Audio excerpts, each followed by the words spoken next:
बंगलोरहून आल्यानंतर दिवाळी झाल्या मी भाऊबीजेला माझ्या दादाकडे गेली. दादाकडे म्हणजे बडोद्याला.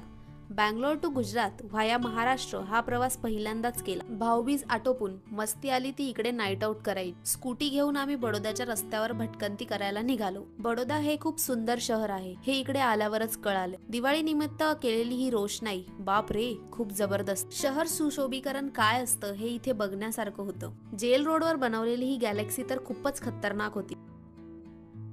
आणि हा निऑन लाईट्सचा मंडप तर अत्यंत फोटोजेनिक होता.